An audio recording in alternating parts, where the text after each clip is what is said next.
자, 지금 소개해드리는 살펴보시는 요 가게는 3층에 위치한 점포입니다.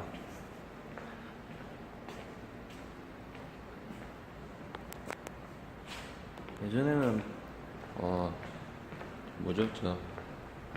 댄스 학원으로 사용을 했었던 공간이고요. 총 면적은 30평 정도 됩니다. 30평 정도 되는 거기서 여기 보시면은 계단실 보이시죠?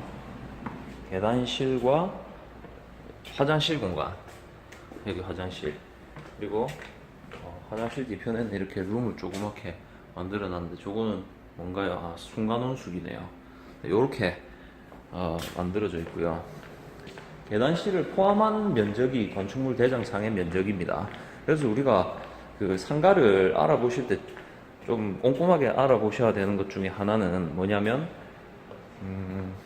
오피스텔이나 아파트 같은 경우에는 주차장 계단 엘리베이터실과 같은 면적을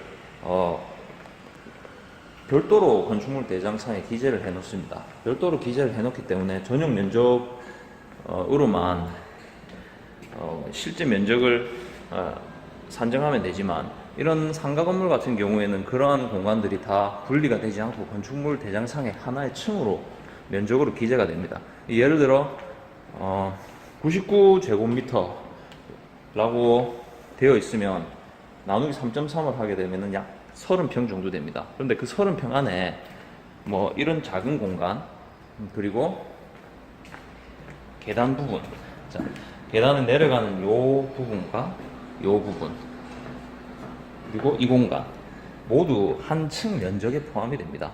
그렇기 때문에 실제로 실측을 했을 때 계단 면적을 빼고 나면 건축물 대장상에 나와 있는 면적하고 차이가 나는 경우가 많이 있습니다. 그렇기 때문에 상가 건물을 알아보실 때 주의할 점 중에 하나가 바로 실제 면적과 건축물 대장상의 면적이 다르다는 것을 꼼꼼하게 확인을 해 주셔야 됩니다. 이전에 이 건물은 댄스 학원을 하던 자리였기 때문에 이렇게 벽 쪽에 큰 유리가 부착이 되어 있습니다. 자, 이렇게 둘러보시면 유리 덕분에 공간이 되게 넓어 보이는데 이거는 거울 효과입니다. 실제 면적은 30평보다 조금 작은 면적이라고 보시면 됩니다. 용도에 맞게 천장이라든가 바닥, 그리고 벽면은 실제로 이제 철거를 하셔야 됩니다. 화장실 공간, 여기 변기가 있고, 여기는 이제 샤워 시설이 되어 있는데, 이 샤워 시설의 온수를 해결하기 위해서 아까 이쪽 공간에다가 급탕기를 설치를 해 놓은 것 같습니다. 여기 보시면은 캐비넷도 있고요. 비슷한 업종으로 사용하시는 것이 아니라면 전체적으로 철거를 다 하시는 편이 나으실 겁니다. 이렇게 칸막이, 파티션이 쳐져 있죠. 여기서 보시면 이렇게 돼 있죠. 그래서 실제 면적보다 사실 조금 좁아 보이는 그런 경향이 있습니다. 3층은 지금 시설을 위해서 철거를 해놨는데 3층에 가서 모두 철거를 했을 때 어떤 모양인지 한번 보도록 하겠습니다.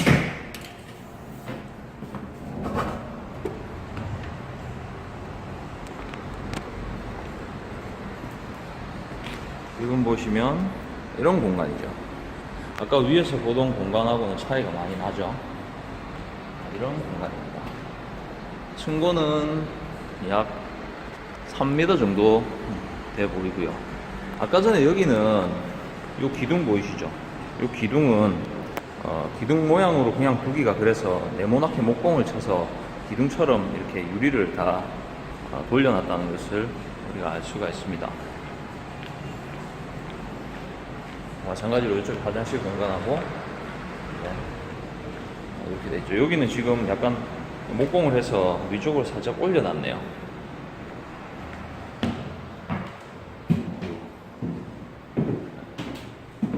가스밸브가 있네요.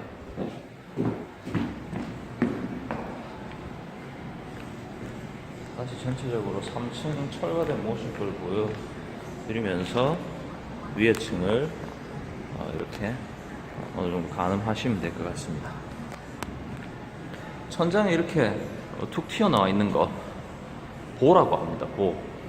실제 현장에서는 할이라고 하는데 할이라는 말 자체가 보라는 뜻입니다. 그래서 이 보는 그 천장의 하중을 지탱하기 위해서 만들어 놓은 구조라고 보시면 됩니다. 건물을 용도에 맞게 인테리어를 하실 때 노출형 천장을 사용하시는 뭐 예를 들어 스프링 골프 같은 경우에 저 보가 인테리어 하는데 굉장히 걸림돌이 되는 경우가 있습니다. 그래서 보를 철거를 해야 할 경우에는 건축주에게 동의를 받고 안전검사 이후에 보강이 필요하면 보강을 한 후에 보를 없애든지 이렇게 해야 되는 거죠. 그래서 구조적으로 공사비가 많이 들어가기 때문에 그런 부분을 꼼꼼하게 체크하셔서 맞는 용도에 따라서 활용을 하시면 될 것 같습니다.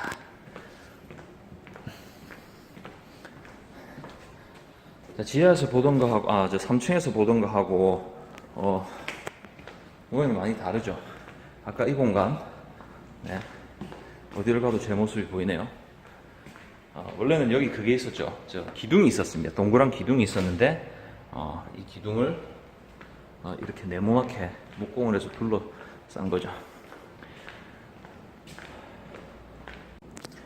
자, 이렇게 학원 용도 같은 경우에는 크게 뭐 허가라든지 이런 부분, 학원 같은 경우에 뭐 술집이 있다거나 이런 뭐 그 교육청이나 이런 부분에 뭐 어떤 그런 조건이 있긴 있는데, 이제 비어 있는 상가에 신규로 입점하는 경우에는 따져야 될 것이 몇 가지가 있습니다.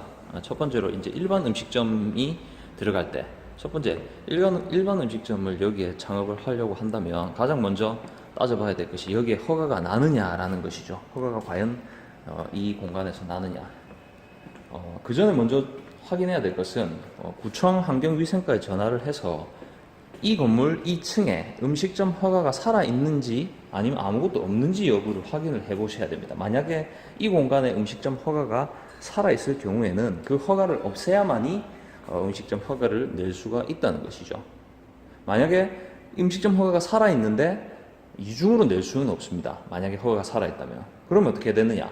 그 허가를 가지고 있는 소유자를 찾아서 허가를 말소시키거나 아니면 허가를 승계해 달라고 요청을 해야 되는데, 대부분 이런 경우에 승계자를 그 허가 명의자를 찾아내는 것이 대단히 어렵습니다. 그렇기 때문에 건물 이렇게 이제 시설이 모두 다 없어져 있는 상태라면 건물 주인의 직권으로 직권 해제를 시킬 수가 있는데, 소요되는 시간은 약 20일에서 30일 정도 걸린다는 것이죠.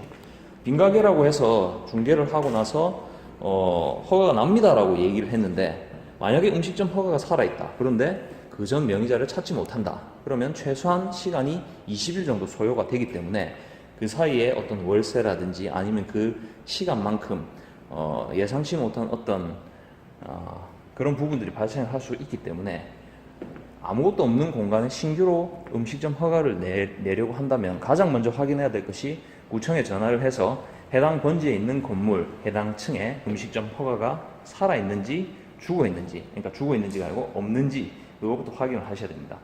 만약에 허가가 없다고 하더라도 신규로 음식점, 미용실 등 허가 업종의 이 영업 허가를 받아야 된다면 운영하고자 하는 업종에 따라서 오수 발생량이 생기게 됩니다.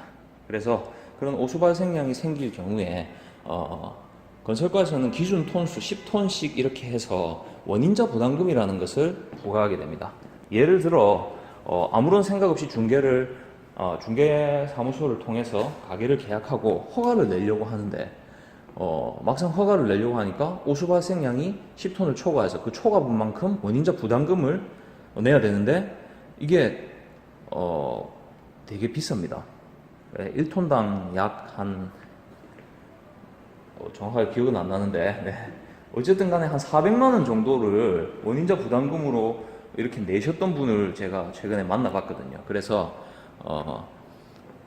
아무것도 없는 곳에서 신규로 허가를 낼 때, 미용실도 마찬가지입니다. 음식점도 마찬가지고, 허가를 내실 때는 가장 먼저 허가가 없느냐, 허가가 살아있느냐.